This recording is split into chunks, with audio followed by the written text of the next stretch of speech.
BJP का केंद्रीय मंत्री हरदीप सिंह पुरी घोटालेबाज हैं, भ्रष्टाचारी हैं। गंभीर आरोप कांग्रेस ने नहीं बल्कि भारतीय जनता पार्टी के एक बड़े नेता ने लगाया है। और जब से खबर सामने आई है और इसके बाद भारतीय जनता पार्टी वालों को समझ नहीं आ रहा है क्या किया जाए। अगर इस उंगली को दबाते हैं तो भी उन्हें दर्द होगा, और अगर इस उंगली को भी दबाते हैं तो भी बीजेपी वालों को दर्द होगा। बीजेपी फंस चुकी है।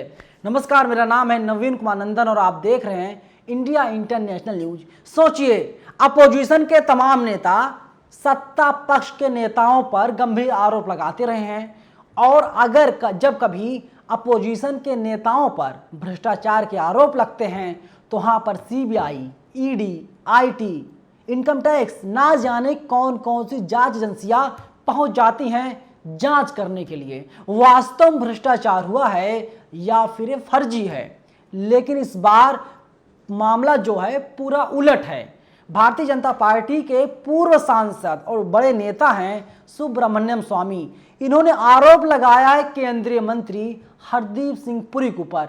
इन्होंने कहा कि इन्होंने घोटाला किया, भ्रष्टाचार किया और विदेश में जाकर के अरबों रुपए का इन्होंने अपार्टमेंट खरीद लिया है, और अपार्टमेंट जो विदेश में है भारत में नहीं है। अब ये बात प्रधानमंत्री नरेंद्र मोदी तक पहुंच चुकी है, जेपी नड्डा तक बात पहुंच चुकी है। क्या किया जाए? कोई जवाब है भारतीय जनता पार्टी वालों के पास में? किसी के पास कोई जवाब नहीं है।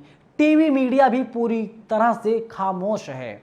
अगर यही आरोप कांग्रेस के किसी नेता पर लगा होता, राहुल गांधी पर लगा होता, या केजरीवाल पर लगा होता, या अखिलेश यादव पर लगा होता, अब तक पूरा माहौल बन गया होता। इस्तीफे की मांग की जा रही होती। तो अगर अपने संगठन में किसी पद पर हैं तो भी मांग की जाती, वे उस पद को छोड़ दें, इस्तीफा दे दें, इसके बाद पूरे मामले की जांच होगी। लेकिन बड़ा सवाल अब यही है कि हरदीप सिंह पुरी के खिलाफ कार्रवाई कौन करेगा? हरदीप सिंह पुरी के ऊपर जांच कौन करेगा? किसी में हिम्मत है? क्योंकि वो अभी केंद्र में मंत्री हैं और इसीलिए पूरे मामले की जांच नहीं की जाएगी। जनसत्ता लिखता है, पूर्व बीजेपी सांसद ने मोदी सरकार के मंत्री पर लगाया भ्रष्टाचार का आरोप। कहा सरकारी पैसों से विदेश में खरीदा था फ्लैट। बीजेपी के पूर्व सांसद सुब्रमण्यम स्वामी अक्सर मोदी सरकार पर हमलावर नजर आते हैं। इस बार स्वामी ने ट्वीट कर मोदी सरकार के एक मंत्री पर गंभीर आरोप लगाया है। स्वामी ने केंद्रीय पेट्रोलियम और प्राकृतिक गैस मंत्री हरदीप पुरी पर भ्रष्टाचार के पैसों से अपार्टमेंट खरीदने का आरोप लगाया है। सुब्रमण्यम स्वामी का आरोप है कि पुरी ने सरकार द्वारा भेजे गए धन का गबन कर जिनेवा में एक अपार्टमेंट खरीदा है। स्वामी अपने ट्वीट में लिखते हैं, पुरी जब जिनेवा में पोस्टर थे, उन्होंने सरकार द्वारा भेजे गए पैसों को श्रीलंकाई तमिलों को डाइवर्ट किया और लूट के उन पैसों से जिनेवा के पॉश इलाके में एक बड़ा अपार्टमेंट खरीदा है, और अभी तक सरकार की तरफ से कोई प्रतिक्रिया नहीं आई है।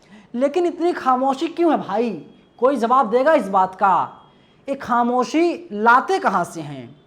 आपने देखा था किस तरीके से दिल्ली सरकार में जो मंत्री हैं, मनीष सिसोदिया डिप्टी सीएम भी हैं, उनके घर पर सीबीआई की रेड पड़ी और इसके बाद उन्हें परेशान किया गया। 5-6 घंटे तक सीबीआई दफ्तर बैठा रखा गया और जांच में कुछ नहीं निकला। इसके अलावा आप देखिए, तमाम ऐसे मंत्री हैं जो अपोजिशन के हैं, उनके घरों पर छापेमारी की जाती है। एक चैनल है, न्यूज़ चैनल भारत समाचार, उसके दफ्तर पर छापेमारी की गई थी, लेकिन वहाँ पर कोई भ्रष्टाचार का आरोप नहीं था। लेकिन कुछ उन लोगों को सूचनाएं मिली थी गड़बड़ी है। लेकिन जब एक बीजेपी का बड़ा नेता, पूर्व सांसद गंभीर आरोप लगा रहा है, तो क्या इस मामले की जांच नहीं होनी चाहिए? निष्पक्ष जांच नहीं होनी चाहिए? लेकिन होगी नहीं। इसलिए नहीं होगी क्योंकि केंद्र में मंत्री बने बैठे हुए हैं। इसीलिए टीवी मीडिया को हिंदू मुसलमान से जब फुर्सत मिल जाएगी, हो सकता है एक खबर चला दी इसकी, लेकिन एजेंडे के तहत, यानी प्रमुखता से इस खबर को टीवी मीडिया की हिम्मत नहीं है टीवी मीडिया इस खबर को चला सके। मैंने पहले ही कहा कि अगर 2 उंगली है और दोनों बीजेपी की है, अगर बीजेपी वाले इसे दबाएंगे तो भी उन्हें दर्द होगा, और अगर इसे दबाएंगे तो भी उन्हें दर्द होगा। इसीलिए बीजेपी वाले खामोश हैं।